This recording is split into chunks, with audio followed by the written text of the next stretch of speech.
Did you feel the change, the massive change in America? It's actually hitting CNN. We'll break that out for you. Kevin O'Leary goes nuts on how bad Kamala Harris is and the media. Welcome to John Mike Keene. I hope you're as thankful as I am that Kamala Harris lost. Happy Thanksgiving. The root of this mistake actually came very early on. Before he goes on this rant, look at the breakdown of the CNN panel. This is the first time it's ever happened, as I recall. There are three leftists, Van Jones and the two ladies, and there are three, I don't know if you'd call Kevin O'Leary a conservative, but he's no leftist, and he's there to oppose Kamala Harris, three in opposition to Kamala Harris and Biden. And I would call them conservative. One, that lady from Fox News, and Scott Jennings. So this shows a big change at CNN. I believe they're going to start varying up their panels. They're going to hear from both sides. So that's a mea culpa on their part. They're admitting fault that they only heard from one side. Here's what happens when you bring Kevin O'Leary on and hear from someone who's not just on the payroll of Kamala Harris. They didn't run a process.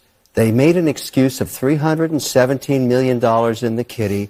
They kept the same campaign manager and said, we will anoint this faulted, broken candidate who was inconsequential in her vice presidency, lost in 2019, as you detailed, complete loser in 2020, never could articulate anything, had no compassion for people. I'm thankful that that monster did not get into office, who really has contempt for the little guy. Now, here's over on Jack Posobiec. This is an interesting fact. When O'Leary talked about their campaign senior advisor, David Plouffe, this was also Obama's campaign advisor. Here's Kamala's senior advisor, David Plouffe, admitting the media polls that had Kamala ahead were all wrong. Their internals never had her winning once. Here he is on a podcast telling the truth. Now that it's post-election, all the Democrats can tell you the truth. I mean, I think it surprised people because there was these public polls that came out in late September, early October,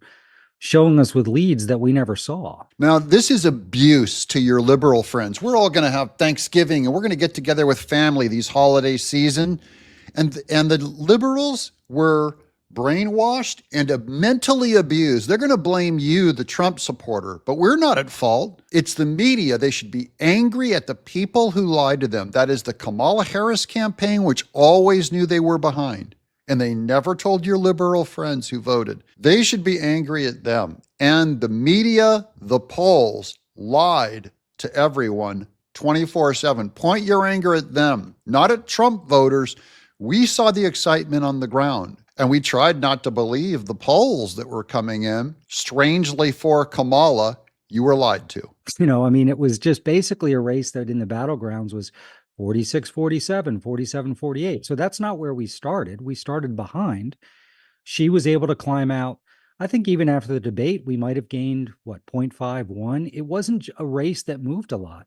It wasn't a race that moved a lot. They were only 0.5 ahead after the debate. They started behind at the Democrat National Convention. Did anyone tell your liberal friends that truth? Did anyone in left-wing media, did anyone in the Kamala Harris campaign ever tell them the truth?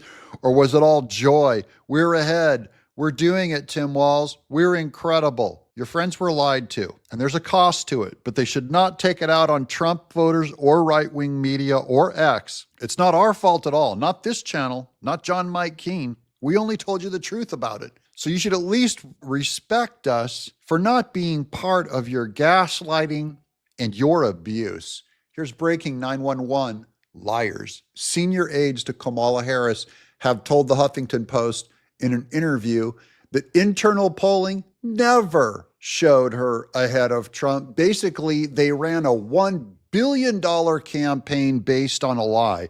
This goes to people who gave money to the Democrat Party and to the Kamala Harris campaign. You were lied to. Every dime of that $1.5 billion was flushed down the toilet, your money. That includes my agent. I have Hollywood agents that gave millions of dollars to the Kamala Harris campaign. They got ripped off, lied to, and screwed. That's not my fault. That's not Trump's fault.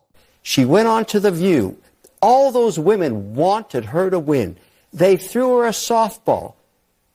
They threw her a second softball. She was so weak as a candidate, she couldn't even answer that she would do something different. It ricocheted around the world. She was finished. Well, She was always finished before she even started. That should have been the news. She was behind, but they needed to make money. And they still lied about the money. And they still lie about her popularity. And they still lie about why people like Trump. But at the very least, CNN knows that their business is about to go under, so they're trying to bring someone who's not just in the leftist camp for the first time in CNN's history, probably in the last 20 years. I'm John Mike Keane.